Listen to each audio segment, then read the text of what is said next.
এই পর্যায়ে রাসূল পাক সাল্লাল্লাহু আলাইহি ওয়াসাল্লামের পবিত্র বাণী হাদিস শরীফ উপস্থাপনা করবেন জামালউদ্দিন আসারিয়া দিনিয়া ও হাফিজি মাদ্রাসার ছাত্র মোহাম্মদ আরাফাত হোসেন।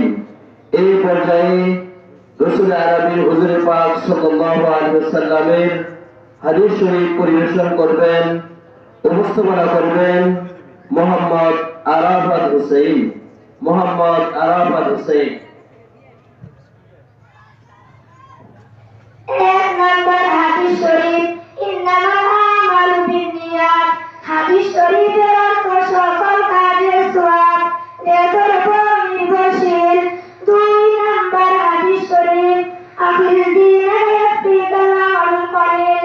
হাদিস শরীফের অর্থ তোমার দিনকে খাঁটি করো, অল্প আমলের নাজাতের জন্য যথেষ্ট হইবে। তিন নম্বর হাদিস শরীফ, আল হায়াউ শুবাতুম মিনাল ঈমান। হাদিস শরীফের অর্থ লজ্জা ঈমানের অঙ্গ। চার নম্বর হাদিস শরীফ, তলাবুল ইলমি ফারিদাতুন আলা কুল্লি মুসলিম। হাদিস শরীফের অর্থ দ্বীনি ইলম শিক্ষা করা প্রত্যেক মুসলমানের উপর ফরজ। পাঁচ নম্বর হাদিস শরীফ, খায়রুকুম মান তাআল্লামাল কুরআন ওয়া আল্লামা।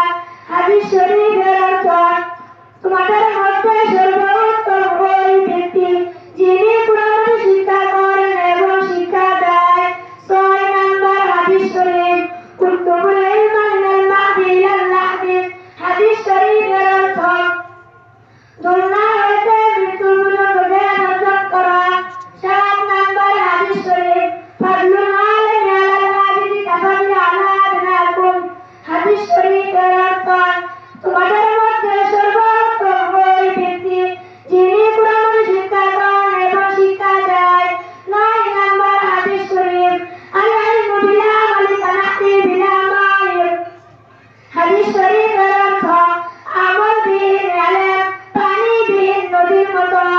নয় নম্বর হাদিস শরীফ, বাল্লিগু আন্নী ওয়ালাউ আয়া।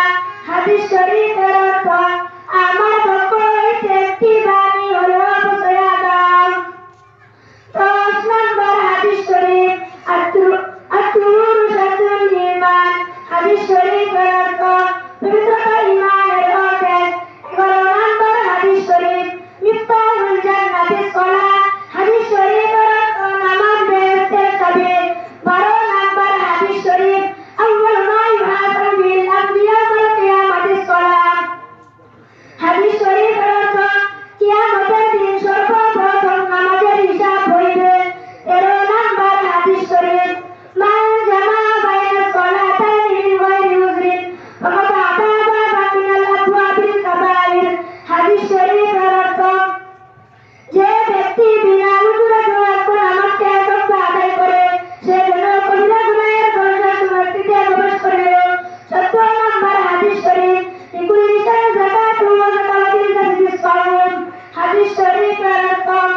শরীফের অর্থ তোমরা পরস্পর দুশ্মনী করিও না, একে অন্যের চিন্তা অন্বেষণ করিও না, হে আল্লাহর বান্দাগণ তোমরা সকলে পাবে হয়ে যাও। 29 নম্বর হাদিস শরীফ, মান ওয়াসানা মালাইকা মিন্না, হাদিস শরীফের অর্থ মতানা গাড়ি আমার উম্মত নয়। 30 নম্বর হাদিস শরীফ, লা ইয়াদখুলুল জান্নাতা ওয়াত্তাকুন, সকল পূর্বে প্রবেশ করিবে না। 31 নম্বর হাদিস শরীফ, লা ইয়াদখুলুল জান্নাতা কাফিরুন, হাদিস শরীফের অর্থ আত্মীয়তা চিন্তাকারী প্রবেশ করিবে না। 32 নম্বর